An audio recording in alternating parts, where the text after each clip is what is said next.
Kan bere ja ọmọ mẹmú ọmọ rẹ gbẹnu gboko bẹrẹ náà rẹ ìgbéró kò bẹrẹ ní gbẹnu gbọmọ dání ọdání kékeré mi ọmọ ará ìgòdó ebi ọmọ níbo má dé ọmọ níbo má wọ àjòjì tó bá wọ bẹ ó ní nǹkan táwọn bàbá wa máa ń fi wọn ṣe wọn ní iṣu mẹ́fà oríṣi Ìjẹ̀bú èyí jíjẹ èyí àìjẹ mẹ́rẹ̀ẹ̀rin ikú ẹ máa bọ̀ ní IJB Lounge níbi tá a ti mix ẹ pẹ̀lú crocodile pepper soup with grass water pepper soup awesome báwo ni crocodile pepper soup ṣe rí ní IJB Lounge ó ta ẹ̀yin tẹ́ ẹ̀ bá bọ̀ dáadáa ẹ máa bọ̀ ní IJB Lounge ibi tí wọ́n ti ń jẹ ẹja ọ̀la ibẹ̀ ni Máṣọ̀yìnbó ti jẹ ẹja ọ̀la ìjọ kejì tó jẹ ẹja ọ̀la wọ́n pè ní American Embassy wọ́n dẹ̀ fún ní visa 15 years live and direct ó déwájú òyìnbó ó ní ẹ káàárọ̀ òyìnbó dẹ̀ dá lóhùn ẹ káàárọ̀ ẹ kú ọjọ́ mẹ́ta kí la lè ṣe fún yín ó dẹ̀ lẹ̀ visa fún.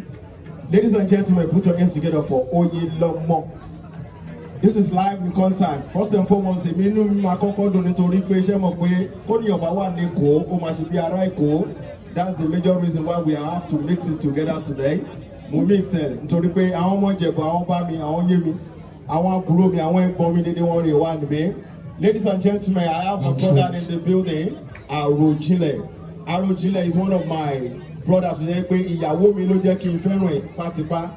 My wife always share content to my own page. We like Ijebu o ti gbọ́ nǹkan tó sọ. Ẹ wo fọ́nrán yìí.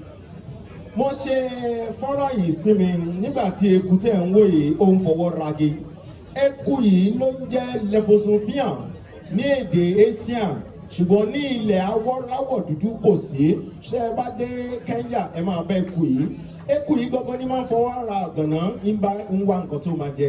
Eku yìí ló ní poison rẹ̀ gangan ló wà lára igi yìí nítorí pé tó bá ti ń jẹ káàkiri yóò mọ̀ fọwọ́ wọ́. Ladies and gentlemen, put your hands together for Arojinle. Nice one. Ibi tó bá wà bá mi jọ̀wọ́ sí Ọlọ́run wípé Olúwa ẹ ojú ilé náà ṣe tọ̀dọ̀ mi. I have my brother in the building, Lala Osha Lala 101 Àṣàkẹ́ ọmọ ìyá nílá ó máa ṣe kí ni ó máa ń ṣe lá. God bless you. My Afrimeco brother, God bless you. Afrimeco. I have Bimiti, I have K Alubarika, I have Deide, and I have Agbaegbe Adebayo Tijani. Also, we have all actors in the building and actresses. We also have actress Mary Jane. Mary Jane, God bless you for coming. We also have Dewumi Beru. How you doing? Dewumi? Wàhálà kan lónìí, wàhálà lọ́la ni. Ṣé a ti ṣètò ẹ̀yìn báńdì? Ṣé o ti sọ kí tó fẹ́ lò fún ọ? Ṣé mi sọ kí mo tẹ́lẹ̀? W ni àbí arú? Inú mi dùn wípé mo wà mí báyìí lónìí. AY, in-law, I see you my brother. God bless you all the way from Ìṣàgámù. Kí ló fẹ́ Dẹ̀yìndé? Mo ti kí ẹ sílẹ̀.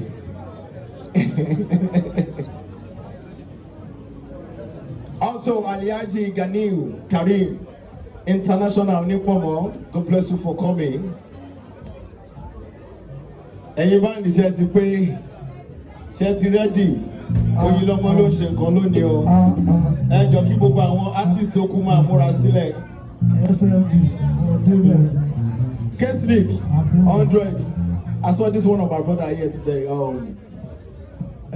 Kí lorúkọ ẹ̀ o? Bọ̀bọ̀ Afin kékeré yìí. Òun náà. Shama, Aisha, Afin best. Afin kílẹ̀ pé? Afin best. Afin best. Best in everybody come bring Aisha. And also this my brother.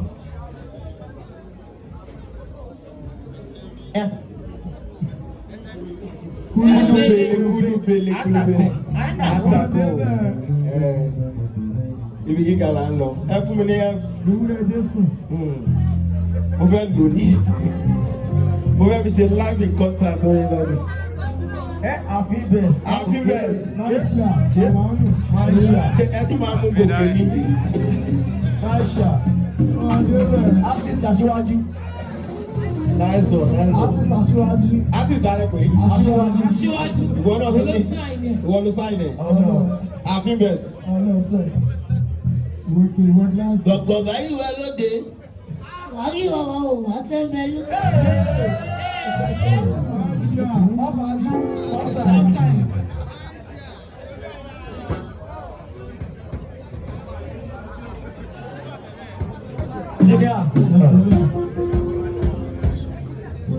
Jọ fún ìṣẹ́jú méjì sí mẹ́ta bá mi ṣe introduction.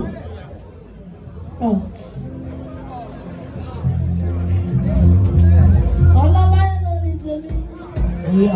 Ọlọ́run ṣe lókèrè. Wàá fi ṣètọ́jú ẹ̀. Wàá fi kéṣìkì. Ọlọ́run tó bá gbọ́. Ó ní báwẹ̀ bá ti tọ́ kára ṣe ṣìnà fẹ́lẹ́fẹ́ kára ṣe ṣìnà bí. Wàá fi kéṣìkì lókè ẹ̀. Ọ̀gá mi o. Bẹ́ẹ̀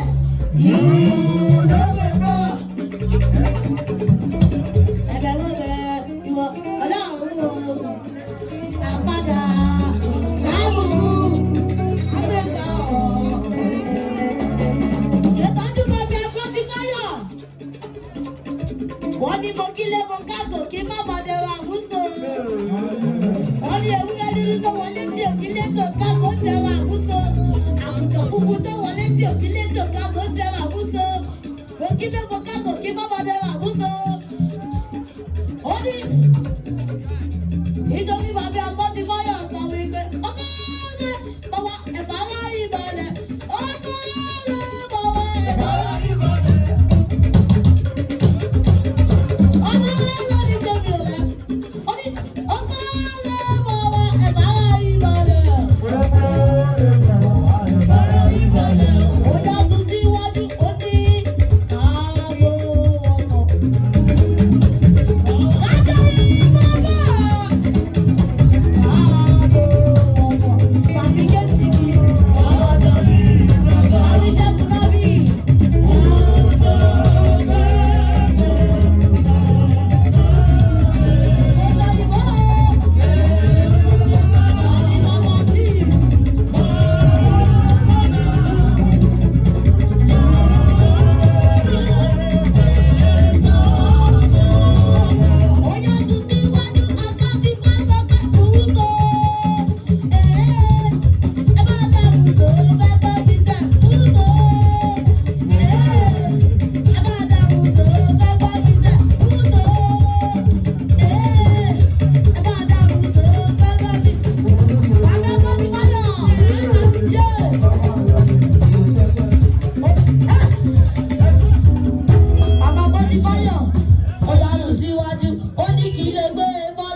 Wọ́n